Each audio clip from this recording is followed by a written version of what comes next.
Ma compagne chérie. Lettre de Patrice Lumumba à sa femme Pauline, écrite en prison en décembre 1960. Ma compagne chérie.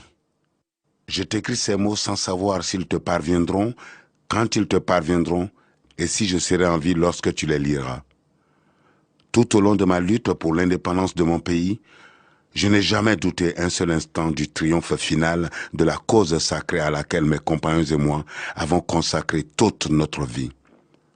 Mais ce que nous voulions pour notre pays, son droit à une vie honorable, à une dignité sans tache, à une indépendance sans restriction, le colonialisme belge et ses alliés occidentaux qui ont trouvé des soutiens directs et indirects, délibérés et non délibérés parmi certains hauts fonctionnaires des Nations Unies, cet organisme en qui nous avons placé toute notre confiance lorsque nous avons fait appel à son assistance, ne l'ont jamais voulu. Ils ont corrompu certains de nos compatriotes. Ils ont contribué à déformer la vérité et à souiller notre indépendance. Que pourrais-je dire d'autre? Que mort, vivant, libre ou en prison sur ordre des colonialistes, ce n'est pas ma personne qui compte. C'est le Congo.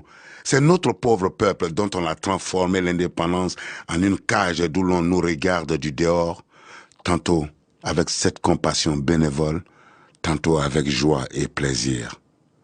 Mais ma foi restera inébranlable. Je sais et je sens au fond de moi-même que tôt ou tard, mon peuple se débarrassera de tous ses ennemis intérieurs et extérieurs, qu'il se lèvera comme un seul homme pour dire non au capitalisme dégradant et honteux et pour reprendre sa dignité sous un soleil pur. Nous ne sommes pas seuls. L'Afrique, l'Asie et les peuples libres et libérés de tous les coins du monde se retrouveront toujours aux côtés de millions de Congolais qui n'abandonneront la lutte que le jour où il n'y aura plus de colonisateurs et leurs mercenaires dans notre pays.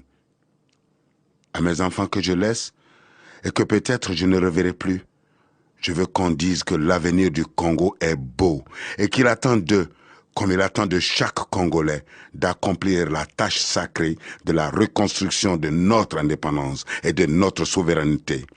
Car sans dignité, il n'y a pas de liberté. Sans justice, il n'y a pas de dignité. Et sans indépendance, il n'y a pas d'homme libre. Ni brutalité, ni sévice, ni torture ne m'ont jamais amené à demander la grâce. Car je préfère mourir la tête haute, la foi inébranlable et la confiance profonde dans la destinée de mon pays, plutôt que de vivre dans la soumission et le mépris des principes sacrés.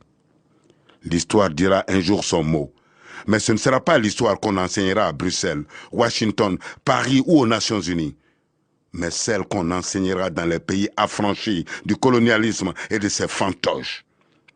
L'Afrique écrira sa propre histoire, et elle sera au nord et au sud du Sahara une histoire de gloire et de dignité. Ne me pleure pas, ma compagne. Moi, je sais que mon pays, qui souffre tant, saura défendre son indépendance et sa liberté. Vive le Congo, vive l'Afrique.